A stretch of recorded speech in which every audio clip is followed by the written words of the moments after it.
காசியில் இருக்கிற கடவுள் காசி விஸ்வநாதர், அங்கே இருக்கிற தேவி காசி விசாலாட்சி. இவங்க ரெண்டு பேரும் ஒரு நாள் பேசிக்கிட்டு இருந்தப்போ கடவுள் சொன்னார், இந்த மனிதர்களை நாம் ரொம்பவும் நம்பிக்கையோடு தான் படைச்சிருக்கிறோம், இருந்தாலும் அவங்களுக்கு தான் நம்பிக்கை இல்லை, எதுலேயும் ஒரு உண்மையான நம்பிக்கை இல்லாமல் வாழ்ந்துக்கிட்டு இருக்கிறாங்க அப்படின்னார். என்ன அப்படி சொல்கிறீங்க? அதை பாருங்கள், எவ்வளவு பேர் காசியை தேடிட்டு வந்து கங்கையில் குளிச்சுக்கிட்டு இருக்கிறாங்க, அவங்களெலாம் நம்பிக்கை இல்லைன்னா இவ்வளவு தூரம் தேடிட்டு வந்து இங்கே குளிப்பாங்களா அப்படின்னு நாங்கள் தேவி. சரி, அதை சோதித்து பார்க்கலாம் அப்படின்னு ரெண்டு பேரும் முடிவு பண்ணிக்கிட்டாங்க. உடனே ஒரு திட்டம் போட்டாங்க. அது எப்படின்னா, நாம் ரெண்டு பேருமே பக்தர்கள் மாதிரி உருவத்தை மாற்றிக்கிட்டு கங்கை கரைக்கு போக வேண்டியது. நான் வந்து கங்கையில் இறங்கி குளிக்கிறேன், கொஞ்ச நேரத்தில் சுழலில் மாட்டிக்கிட்டது மாதிரி நடிக்கிறேன். நீ உடனே கரையிலேருந்து சத்தம் போடும், என்னோடய வீட்டுக்காரரை யாராவது காப்பாற்றுங்களேன்னு சத்தம் போடும். அதோடு இன்னொன்று சொல்லு, யாராவது ஒரு புண்ணிய ஆத்மா அவர்கிட்ட போய் அவருடைய முடியை பிடிச்சி இழுக்கணும், அப்படி ஒரு சாபம் இருக்குது எங்களுக்கு. புண்ணிய ஆத்மா, அதாவது எந்த பாவமும் செய்யாத இல்லாத ஒருத்தர் தான் அவரை காப்பாற்ற முடியும். அப்படிப்பட்டவங்க யாராவது வெள்ளத்தில் குதித்து என்னுடைய கணவரை காப்பாற்றுங்கோ அப்படின்னு நீ சத்தம் போடு, கூச்சல் போடு, என்ன நடக்குதுன்னு பார்க்கலாம் அப்படின்னார் கடவுள். சரின்னு சொல்லி ரெண்டு பேருமா சாதாரண பக்தர்கள் மாதிரி கங்கை கரைக்கு வந்து சேர்ந்தாங்க. அவர் இறங்கி குளித்தார். திட்டம் போட்டது மாதிரியே சுழலில் மாட்டிக்கிட்டது மாதிரி கத்துனார். கரையில் இருந்த அந்த அம்மா, ஐயோ என் கணவரை காப்பாற்றுங்களேன், யாராவது காப்பாற்றுங்களேன்னு கத்துனாங்க. பல பேர் ஓடி வந்தாங்க. உடனே இவங்க, பாவம் இல்லாத புண்ணிய ஆத்மா ஒருத்தரால் தான் என்னுடைய கணவர் காப்பாற்றப்படணுங்கிறது விதி, அப்படி ஒரு சாபம் இருக்குது, அதனால் புண்ணிய ஆத்மா யாராவது அவர்கிட்ட போய் அவர் முடியை பிடிச்சி தூக்குனா அவரை காப்பாற்றி விடலாம் அப்படின்னாங்க. இவங்க இப்படி சொன்னதும் எல்லாரும் திகைச்சு போய் நின்றுட்டாங்க. ஒவ்வொருத்தருக்கும் அவங்க செஞ்ச பாவம்லாம் ஒவ்வொன்றா ஞாபகத்துக்கு வர ஆரம்பிச்சுட்டுது. சரி, இதுக்கு நாம் லாயக்கு இல்லை அப்படின்னு சொல்லி ஒதுங்கி போக ஆரம்பிச்சிட்டாங்க எல்லாம். இந்த சமயத்தில் யாரோ ஒருத்தர் வேகமாக ஓடி வந்தார், ஆற்றுல குதித்தார். அவர்கிட்ட போனார், முடியை பிடிச்சார், தூக்குனார், அவரை காப்பாற்றி கரைக்கு கொண்டுட்டு வந்துட்டார். அப்படி காப்பாற்றின அந்த ஆளை இவங்க ரெண்டு பேரும் தனியாக கூப்பிட்டுக்கிட்டு ஒரு மண்டபத்துக்கு வந்துட்டாங்க. வந்து விசாரிக்கிறாங்க. நீ யாரப்பா அப்படின்னு கேட்குறாங்க. ஏதும் தெரியாத மாதிரி. நான் இந்த ஊர் அன்ன சத்திரத்தில் வேலை செய்கிற ஒரு சமையல்காரன் அப்படிங்கிறார். நீ வந்து கங்கையில் குளிக்கிறது உண்டான்னு கேட்டிருக்காங்க. நான் இந்த ஊர்லேயே தான் இருக்கிறேன், இருந்தாலும் தினமும் கங்கையில் குளிக்கிறதில்ல, எப்பாவது ஒரு நாள் அங்கே குளிப்பேன் அப்படின்னார். கங்கையில் மூழ்கி எழுந்திரிச்சா பாவம்லாம் தொலையும்னு சொல்கிறாங்க. அப்படி இருக்கிறப்போ அங்கே இன்றைக்கி கங்கையில் குளிச்சுக்கிட்டு இருக்கிறவங்கெல்லாம் தங்களை வந்து புண்ணிய ஆத்மாவாக நினைக்கல. கங்கையில் குளிக்காத நீ உன்னை வந்து புண்ணிய ஆத்மாவாக நினச்சி என்னை காப்பாற்ற வந்திருக்கிற, அது எப்படி அப்படின்னு கேட்டார். அதுக்கு அந்த ஆள் சொல்கிறான், கங்கையில் குதித்ததுக்கு அப்புறம் தானே உங்களை காப்பாற்ற போகிறோம், அப்படி குதிக்கும் பொழுது என்னுடைய பாவம்லாம் போயிருக்கும்ல, நான் புண்ணிய ஆத்மாவாக ஆயிருப்பேனே, அதனால தான் துணிஞ்சு வந்து உங்களை காப்பாற்றினேன் அப்படின்னா. கடவுளும் தேவியும் அவனுக்கு வந்து காட்சி கொடுத்தாங்களாம். இப்படி ஒரு கதை உண்டு. அதாவது கங்கையில் குளிச்சுக்கிட்டு இருக்கிறவங்களுக்கே தங்களுடைய பாவம் போகுங்கிற நம்பிக்கை பரிபூர்ணமாக இல்லை, குளிக்காத ஒருத்தனுக்கு அந்த நம்பிக்கை இருந்தது. அதனால் அவனால் கடவுளை பார்க்க முடிஞ்சது.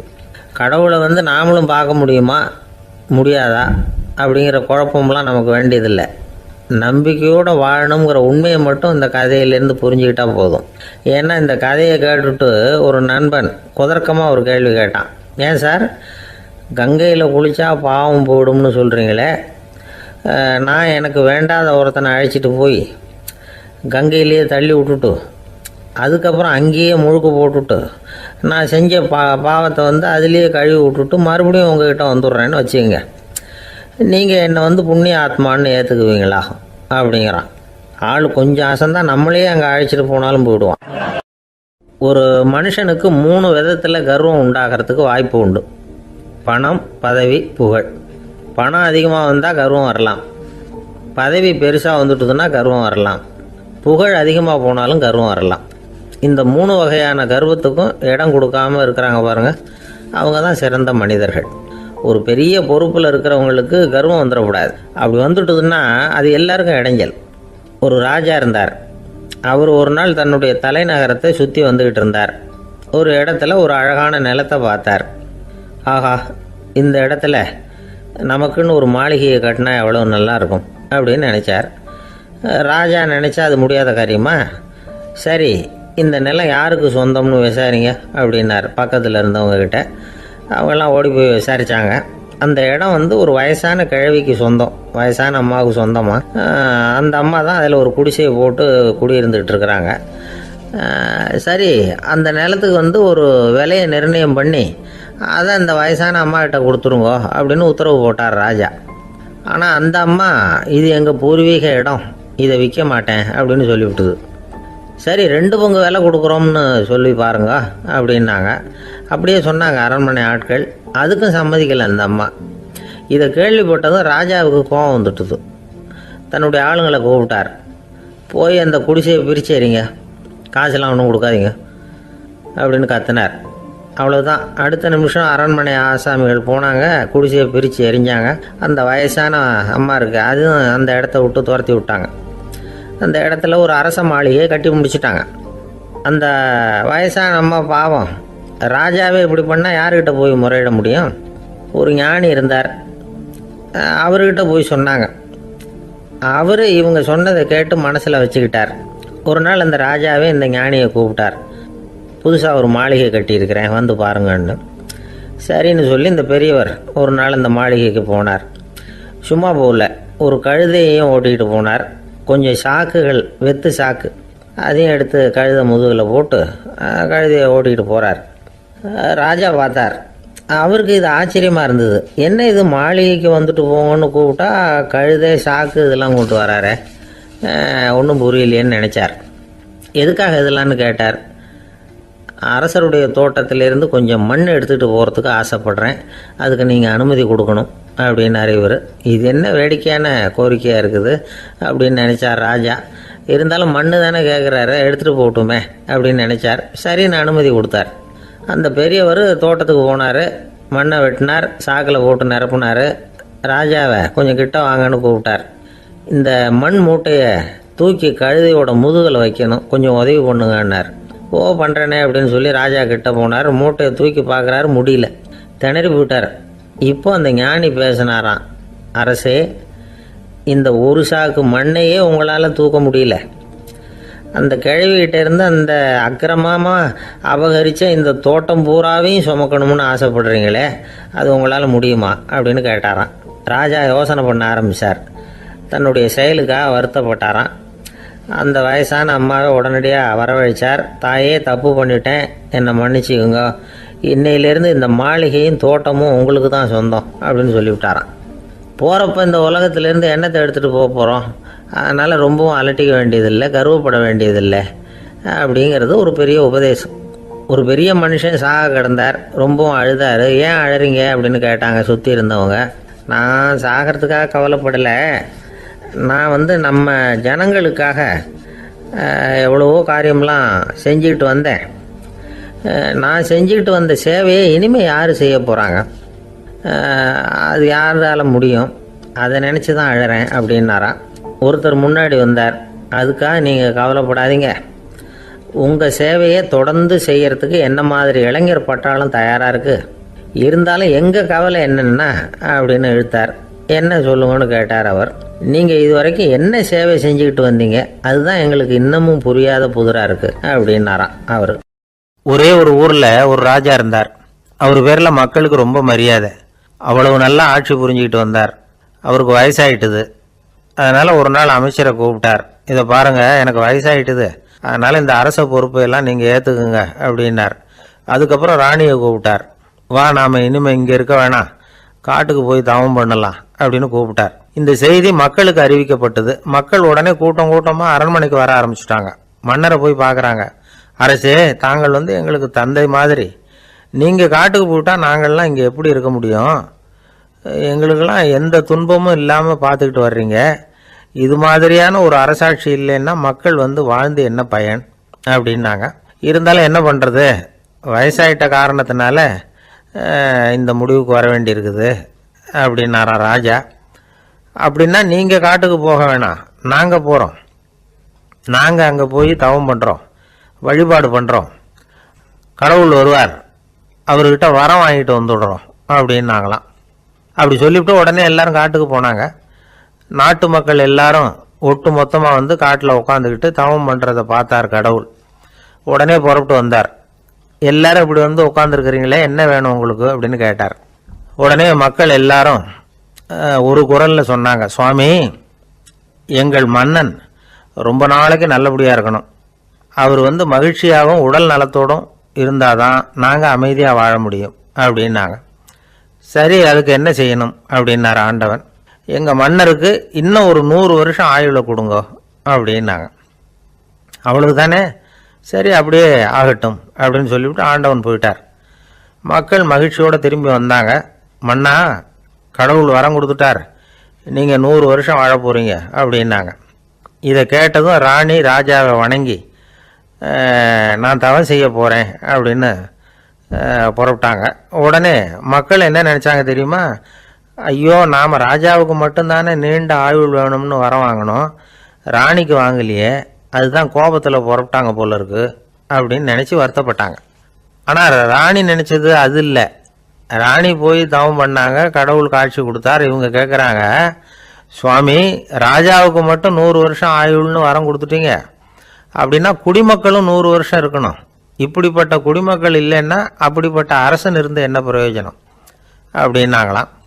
ஆண்டவன் பார்த்தார், சரி அவங்களும் 100 வருஷம் வாழ்வாங்க, அது மட்டும் இல்லை, நீயும் 100 ஆண்டு காலம் வாழ வரமளிக்கிறேன் அப்படின்னு சொல்லிவிட்டு மறைஞ்சிட்டார். இதில் ஆண்டவன் வர்றதும் மறையிறதும் முக்கியம் இல்லை. இதில் கவனிக்க வேண்டியது ஆள்கிறவனின் விசால மனம், குடிமக்களின் விசால மனம், ஆள்கிறவன் மனைவியினுடைய விசால மனம். இப்படி ஒரு நாடு இருந்துட்டுதுன்னா எப்படி இருக்கும் வாழ்க்கை நினச்சி பாருங்கள். அதனால தான் பெரியவங்கள்லாம் சொல்கிறாங்க, இதய வாசல் திறந்தே இருக்கணும், இதயத்தின் கதவுகளை மூடாதீங்க அப்படின்னு சொல்லுவாங்க. என்கிட்ட ஒருத்தர் சொன்னார், என்னுடைய இதய வாசல் எப்பவும் திறந்தே தான் இருக்குதுன்னார். எதனால் அப்படி சொல்கிறீங்க அப்படின்னு கேட்டோம். டாக்டரே சொல்லிவிட்டார், என்னுடைய இதயத்தில் ஒரு ஓட்டை இருக்குது அப்படின்னு, வாழ்வு சரியில்லையா அப்படிங்கிறார். ராமகிருஷ்ணர் வாழ்ந்த காலத்தில் நடந்த ஒரு நிகழ்ச்சி இது. அப்போது ஒரு ஓவியர் இருந்தாராம். அவருக்கு ஒரு ஆசை, ராமகிருஷ்ணர் படத்தை வரையணும், அதை அவர்கிட்டயே கொண்டுட்டு போய் காட்டி அபிப்பிராயம் கேட்கணும். இதுதான் அந்த ஓவியரின் ஆசை. உடனே ராமகிருஷ்ணர் படத்தை வரைஞ்சி முடித்தார். அதை எடுத்துக்கிட்டு போனார். இவர் போன சமயம் அங்கே ராமகிருஷ்ணர் சீடர்களோடு உட்காந்துருக்கிறார். விவேகானந்தர் அங்கே இருக்கிறார். இந்த ஓவியர் கொண்டுகிட்டு போய் தான் வரைந்த ஓவியத்தை அவர்கிட்ட காட்டினார். ராமகிருஷ்ண பரமஹம்சரின் ஓவியத்தை ராமகிருஷ்ணர்கிட்டயே காட்டுறார். ராமகிருஷ்ணர் என்ன பண்ணார் தெரியுமா? அந்த படத்தை பார்த்தார். உடனே அது காலை தொட்டார். குருதேவருடைய இந்த செயல் சீடர்களுக்கு ரொம்ப வியப்பை உண்டு பண்ணிச்சு. சில பேர் மனசுக்குள்ளேயே ரொம்ப குழம்பி போக ஆரம்பிச்சிட்டாங்க, என்ன இப்படி பண்ணுறாருன்னு. என்ன இது அவரோட படம், அவரே அவரோட படத்தின் காலை தொடுறார் அப்படின்னு யோசித்தாங்க. சில பேர் ஒன்றும் புரியாமல் ஒருத்தர் பார்த்து சிரிச்சுக்கிட்டாங்க. அந்த இடத்துல சீடர்கள் மட்டும் இல்லை, சீடர் அல்லாத பல பேர் இருந்தாங்க. தன்னுடைய காலை தானே தொடர இவருடைய செயல் பற்றி என்ன நினைக்கிறது அப்படின்னு அவங்களும் குழம்பி போய் நிற்கிறாங்க. அந்த படத்தை வரைஞ்சி அவர்கிட்ட காட்டின அந்த ஓவியருக்கும் அதிர்ச்சி. இருந்தாலும் அவர் சீடர் கிடையாது. அதனால் கொஞ்சம் துணிச்சலை வர வச்சுக்கிட்டு கேட்டார், என்னங்க இது, என்னால் என்னுடைய கண்களையே நம்ப முடியல, இது உங்கள் சொந்த உருவப்படம், நீங்கள் உங்கள் சொந்த கால்களையே தொடுறீங்க, இது எங்களுக்கு கொஞ்சம் சங்கடமாக இருக்குதே அப்படின்னார். ராமகிருஷ்ணரின் கண்களில் ஆனந்த கண்ணீர் வழிஞ்சுதான். அவர் சொன்னாராம், இது என்னோட படம்ங்கிறது எனக்கு தெரியும், ஆனால் இது என்னோட படம்ங்கிறதுனால நான் இதோட காலை தொடலை. நீ என்னுடைய சமாதி நிலையை இந்த படத்தில் படம் பிடிச்சி காட்டியிருக்கிற, அதனால் அதோட காலை தொடறேன். சமாதி நிலையில் யார் இருந்தாலும், அது என்னுடைய படமாக இருந்தாலும் சரி அல்லது வேறு யாருடைய படமாக இருந்தாலும் சரி, படம் யாருதுங்கிறது முக்கியம் இல்லை. இதில் எது முக்கியம்னா அது தன்னை உணர்ந்த ஒரு உணர்நிலையின் படம். அப்படி இருக்கிறப்போ அதோட காலை நான் தொடணும். அதுக்கு நீங்கள் எல்லாரும் ஏன் சங்கடப்படுறீங்கன்னு எனக்கு தெரியல அப்படின்னாராம். இப்போ தான் அங்கேருந்து சீடர்களுக்கும் மற்றவங்களுக்கும் விவரம் புரிஞ்சுதான். இதுக்கு முன்னாடி யாரும் செய்யாததை இவர் செஞ்சிருக்கிறார். ஆனால் அவருடைய காரணம் ரொம்ப நியாயமானது அப்படிங்கிறத உணர்ந்தாங்களாம். இதுவரைக்கும் ஆன்மீகத்தில் சமாதி நிலை, அதாவது தன்னை உணர்ந்த நிலை பற்றி புரிஞ்சுக்கிட்டோம். இல்லறத்தில் ஏற்படக்கூடிய சமாதி நிலை பற்றி உங்களுக்கு தெரியுமா? ஒரு அம்மா டாக்டர்கிட்ட வந்து சொன்னாங்களாம், டாக்டர், என் வீட்டுக்காரருக்கு உடம்புல ஏதோ கோளாறுன்னு நினைக்கிறேன். நான் எவ்வளவு நேரம் பேசினாலும் காதில் விழாத மாதிரி உட்கார்ந்துருக்கிறார் அப்படின்னு ஆகலாம். அதுக்கு அந்த டாக்டர் சொன்னாராம், அம்மா, அது உடம்பு கோளாறு இல்லை, அது ஒரு பெரிய திறமை அப்படின்னாராம்.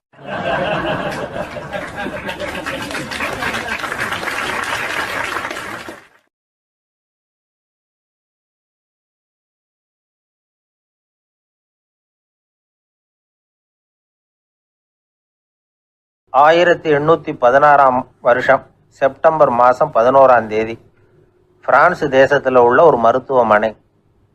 அங்கே ஒரு இளம் டாக்டர் கொஞ்ச நாளைக்கு முன்னாடி தான் அந்த ஆஸ்பத்திரியில் புதுசாக வேலைக்கு சேர்ந்துருக்கிறார். அவர் பேர் ரெனே லெனக். அவர் அன்னைக்கு காலையில் அந்த மருத்துவமனையில் அப்படியே ரவுண்ட்ஸ் வந்துக்கிட்டு இருக்கிறார். வார்டில் ஒரு படுக்கையில் ஒரு இளம் பெண் படுத்திருக்கிறார். அந்த பொண்ணுக்கு இருதய நோயாக இருக்கலாம்ங்கிறது மற்ற டாக்டர்கள் சந்தேகம். அந்த காலத்துல எல்லாம் ஒருத்தருடைய இருதய துடிப்பை தெரிஞ்சுக்கணும்னா நோயாளியின் மார்பில் டாக்டர் வந்து காதை வச்சு பார்த்து தான் தெரிஞ்சுக்கிறது வழக்கம். ஆனால் இந்த பெண்ணும் வந்து இளம் பெண், அந்த டாக்டரும் புதுசாக சேர்ந்துருக்கிறவர். அதனால் பரிசோதனை பண்ண தயங்கினார். கொஞ்ச நேரம் யோசனை பண்ணார்.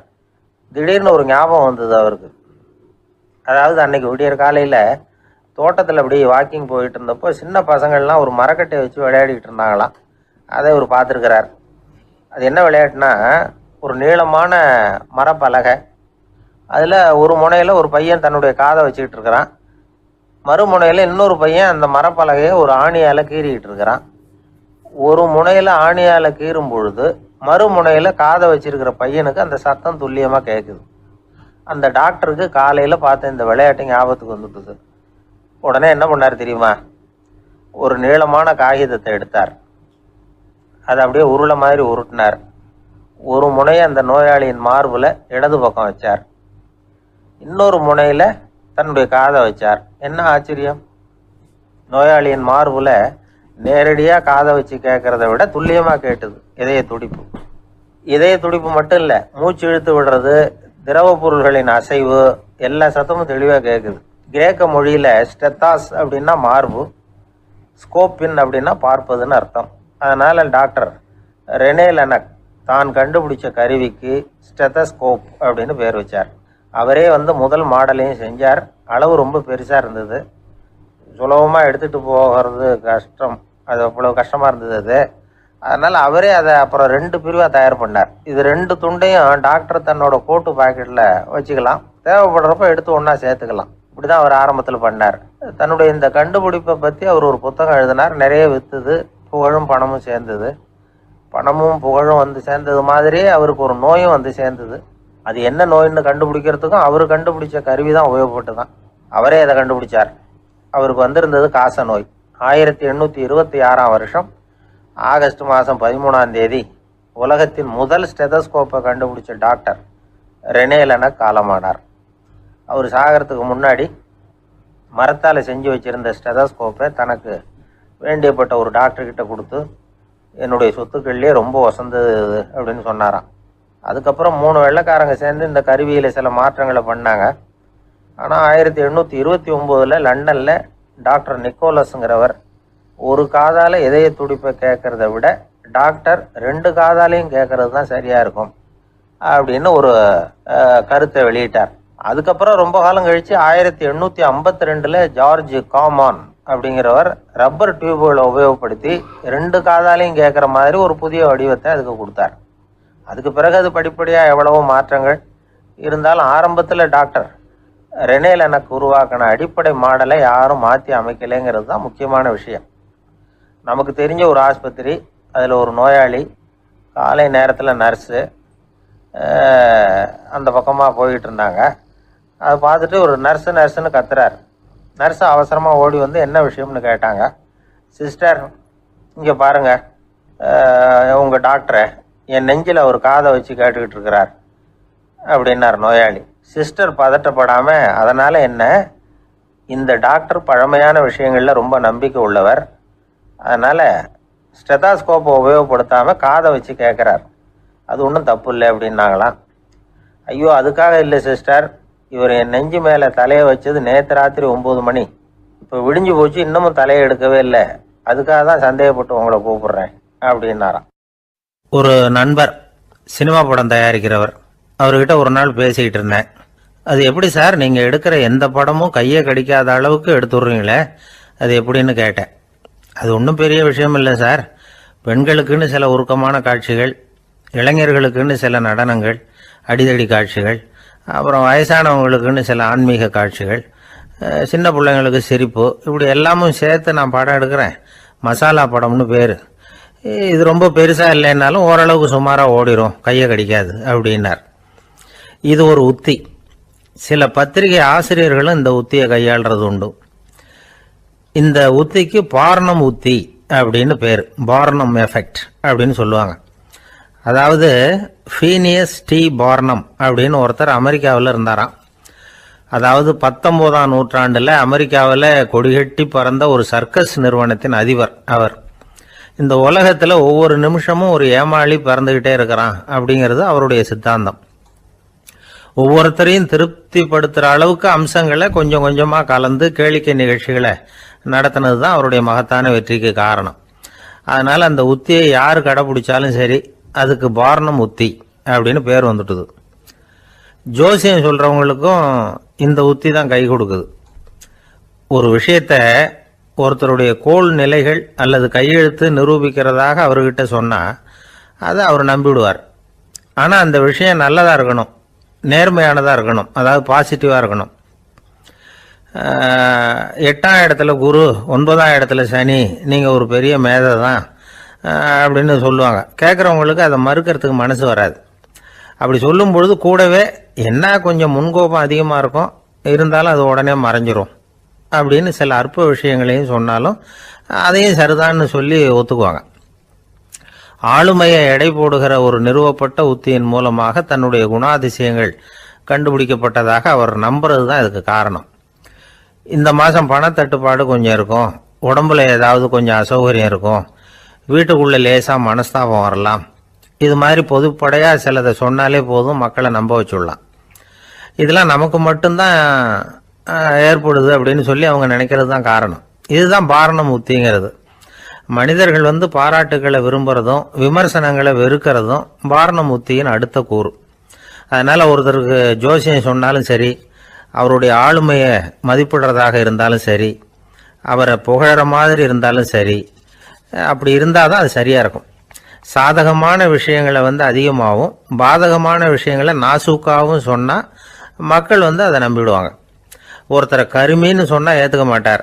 அதையே கொஞ்சம் மாற்றி நீங்கள் கொஞ்சம் சிக்கனமான ஆசாமி அப்படின்னு சொன்னால் நீங்கள் சொல்கிறது சரிதான் சார் அப்படிம்பார். நீங்கள் பெரிய செலவாளி தான், இருந்தாலும் நல்ல விஷயங்களுக்கு தான் செலவழிப்பீங்க அப்படின்னு சொல்லணும். இப்படி இந்த பார்னம் உத்தியை கடைபிடிச்சி இன்னைக்கு வெற்றிகரமாக காலம் தள்ளுறவங்க நிறைய பேர் இருக்கிறாங்க. இந்த உலகத்தில் ஒவ்வொரு நிமிஷமும் ஒரு ஏமாளி பறந்துக்கிட்டே இருக்கிறான் அப்படிங்கிறது தான் ஃபீனியஸ் பார்னம் அவர்களுடைய நம்பிக்கை. அதை விட அடுத்தவங்களை ஏமாளியாக நினைக்கிற மனுஷர்கள் தான் இன்னைக்கு உலகத்தில் ரொம்ப அதிகம். ஒருத்தர் தன்னுடைய மேல் அதிகாரிகிட்ட போய், ஐயா ஒரு நாள் லீவு வேணும், என் தங்கச்சிக்கு கல்யாணம் அப்படின்னார். அவர் பார்த்தார், ஒரு 10 நிமிஷம் வெளியில் இருங்கன்னார். 10 நிமிஷம் கழித்து கூப்பிட்டார், இதை பாருங்க, நீங்கள் சொல்கிறது பொய், இப்போ உங்கள் தங்கச்சிக்கு ஃபோன் பண்ணேன், அவங்க தனக்கு 2 வருஷத்துக்கு முன்னாடியே கல்யாணம் ஆகிட்டதாக சொல்கிறாங்க அப்படின்னார். உடனே இவர் சொன்னார், சார் இப்போ நீங்கள் சொல்கிறதும் பொய்யாக தான் இருக்கணும், ஏன்னா நிஜமாக எனக்கு ஒரு தங்கச்சியே கிடையாது அப்படின்னார். சில பேரை இப்படி சொல்கிறது உண்டு, அடுத்தவங்களை அனுசரித்து நடந்துக்க தெரியல, அவன் என்ன சார் மனுஷன் அப்படிம்பாங்க. சக மனிதர்களோட எப்படி பழகிறது அப்படின்னு தெரியாததுனாலேயே பல பேர் இன்னைக்கு சங்கடப்பட்டுக்கிட்டு இருக்கிறாங்க. வசதி வாய்ப்பெல்லாம் சரியாக இருக்கும், ஆனால் வாழ்க்கை சரியாக இருக்காது. இன்னொருத்தர்கிட்ட எப்படி பேசுறது பழகிறதுங்கிறது தெரியாததுனால தான் இந்த அவஸ்தை. சரி, இந்த அவஸ்தை இல்லாமல் வாழறது எப்படி? இதுக்கு அனுபவசாலிகள் சில வழிமுறைகளை சொல்கிறாங்க. அதெல்லாம் என்னென்னங்கிறத இப்போ தெரிஞ்சுக்குவோம். முதல்ல நம்ம நாக்கு நம்ம கண்ட்ரோலில் இருக்கணும். வார்த்தைகளை கொட்டி விட்டு அதுக்கப்புறம் அள்ள முடியாமல் கடந்து கஷ்டப்படக்கூடாது. எப்படி பேசுகிறோங்கிறதும் முக்கியம், பேசுகிறப்ப எப்படி முகத்தை வச்சிருக்கிறோங்கிறதும் முக்கியம். அன்பாக பேசினாலும் நல்லாயிருக்கும். அப்படி பேசுகிறப்ப ஆதரவாக அவர் தோள் மேலே ஒரு கையை போட்டுக்கிட்டு பேசினா இன்னமும் நல்லாயிருக்கும். ரெண்டாவது விஷயம், இன்னொருத்தர்கிட்ட பேசுகிறப்ப வாக்குறுதிகளை அள்ளி வீசக்கூடாது. கொடுக்குற வாக்குறுதி குறைச்சலாக இருக்கணும். அப்படி கொடுத்த வாக்குறுதியை கண்டிப்பாக நிறைவேற்றணும். நாம் ஒருத்தரை பாராட்டுறோம் அல்லது அவரை பற்றி அபிப்பிராயம் சொல்கிறோம்னா அது ஆக்கப்பூர்வமாக இருக்கணும். நம்ம பாராட்டு அல்லது விமர்சனம் அடுத்தவருடைய முன்னேற்றத்துக்கு உதவுறது மாதிரி இருக்கணும். நாம் சொல்கிறத கேட்டுட்டு அவன் தலையில் கையை வச்சுட்டு உட்காந்துடக்கூடாது. எப்பவும் உற்சாகமாக இருக்கணும், முகம் மலர்ச்சியாக இருக்கணும். மனுஷன் இருந்தால் வருத்தம், கவலை, ஏமாற்றம் எல்லாம் இருக்க தான் செய்யும். அதெல்லாம் மனசில் இருக்கட்டும்.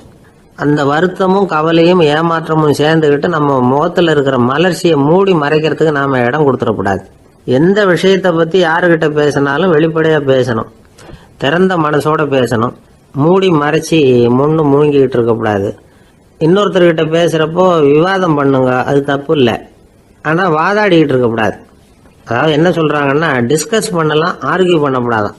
நம்மக்கிட்ட இருக்கிற நல்ல குணங்களை நாம் எடுத்து சொல்லிகிட்டு இருக்கக்கூடாது. அந்த நல்ல குணங்களே நம்மளை பற்றி எடுத்து சொல்லணும். அது மாதிரி நடந்துக்கணும்.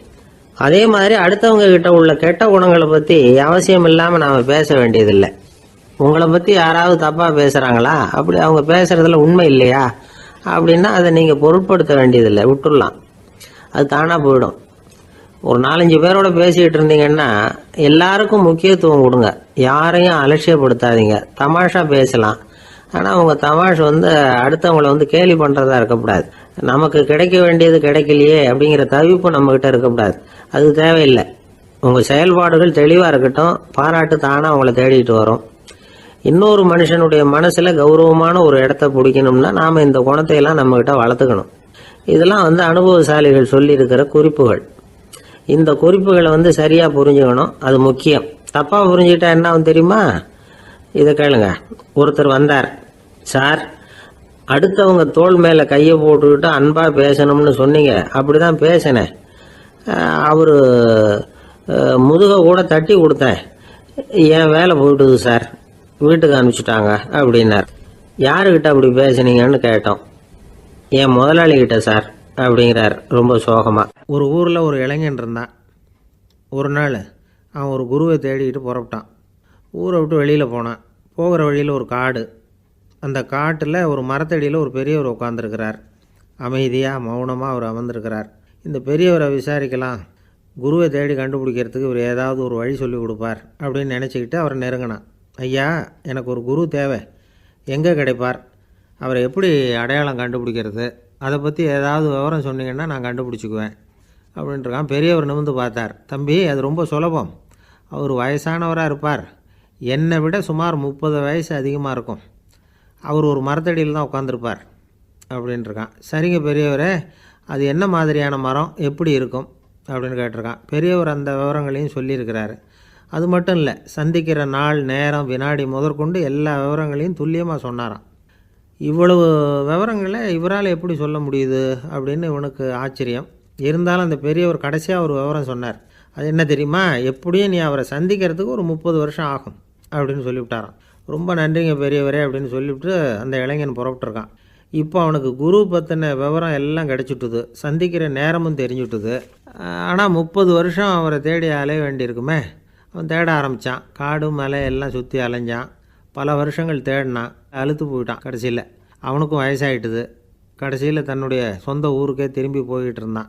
அங்கே ஒரு மரத்தடியில் அவன் தேடிக்கிட்டு இருந்த குருநாதர் கிடைச்சார். யார் அவருன்னா, 30 வருஷத்துக்கு முன்னாடி வழி சொல்லி கொடுத்தாரில்ல அதே பெரியவர். அவருக்கு இப்போ 30 வயசு அதிகமாக இருந்தது. அதே மரம், அன்னைக்கு பெரியவர் சொன்ன அடையாளம் இப்போ பொருத்தமாக இருந்தது. இப்போ அந்த பெரியவர் சொன்னார், சரியாக வந்து சேர்ந்துட்டேன், வா, உனக்காக தான் நான் இவ்வளவு காலமும் காத்துக்கிட்டு இருந்தேன் அப்படின்னாரான். என்ன சொல்கிறீங்கன்றிருக்கான். 30 வருஷத்துக்கு முன்னாடி என்கிட்ட வந்தியே, அப்போவே என் காலம் முடிஞ்சு போயிருந்தது. அப்போவே என்ன உனக்கு அடையாளம் தெரியல, அதனால் இவ்வளவு காலம் உனக்காக காத்துட்ருக்கும்படி ஆகிட்டுது அப்படின்னாராம். ஐயா, அப்போவே நீங்கள் சொல்லியிருக்கலாமே, இதுதான் 30 வருஷம் கழித்து நீ சந்திக்க போகிற இடம், நான் தான் உன்னுடைய குரு அப்படின்னு சொல்லியிருக்கலாமே அப்படின்ட்டுருக்கான். அந்த பெரியவர் சிரிச்சுக்கிட்டே இதுக்கு பதில் சொன்னாராம். நான் எவ்வளவோ விவரமாக தான் சொன்னேன், நீ சரியாக புரிஞ்சிக்கல. காரணம், அப்போது நீ போதுமான அளவுக்கு பக்குவம் பெற்றிருக்கவில்லை, அதனால் புரியும் சக்தி இல்லாமல் போயிட்டுது. அப்போது 30 ஆண்டு காலம் நீ அலைஞ்சு திரிஞ்சிருக்கிற, அது காரணமாக இப்போ உனக்கு அந்த பக்குவம் வந்துட்டுது. அதனால தான் அடையாளம் காண முடிஞ்சுது. நானே உன்னுடைய குரு அப்படின்னாராம். இதிலேருந்து என்ன தெரியுதுன்னா, ஆன்மீகத்தில் மாணவனாக சேர்றதுக்கு கூட ஒரு பக்குவத்தன்மை தேவைப்படுது. ஒரு பெரிய ஞானி, அவர்கிட்ட சீடனாக இருக்க ஒருத்தன் வந்தான், எதிரில் நின்னான். ஞானி அவனை வெகு நேரம் உற்று பார்த்தார். அப்புறம் சொன்னார், சீடனாக இருக்கிறது ரொம்ப சிரமம்னார். நான் தயாராக இருக்கிறேன்னா. அது இன்னமும் சிரமமாச்சே, இங்கே குருவாக இருக்கிறது மட்டுமே சுலபம் அப்படின்னாராம். அப்படின்னா நான் குருவாகவே ஆகிடுறேன் அப்படின்னானா. இது போலவே இந்த காலத்தில் கதை ஒன்று உண்டு. ஒரு பள்ளிக்கூடத்தில் வகுப்பு ஆசிரியர் மாணவனை திட்டிக்கிட்டு இருந்தார். டேய், நீ 100க்கு 10 மார்க்கு தான் வாங்கிக்கிட்டு இருக்க. இவ்வளவு மோசமாக நீ படித்தா கடைசியில் மாடு மேய்க்கிறது கூட லாய்க்கு இல்லாதவனா ஆகிடுவேன். அதுக்கப்புறம் என்ன செய்ய போகிறேன் அப்படின்னாராம். பையன் தலையை சொரிஞ்சிக்கிட்டே சொன்னானா, சார் அப்படின்னா ஒன்று செய்கிறேன் அப்படின்னானா. இவர் கேட்டிருக்கார், என்ன செய்ய போகிறேன்னு.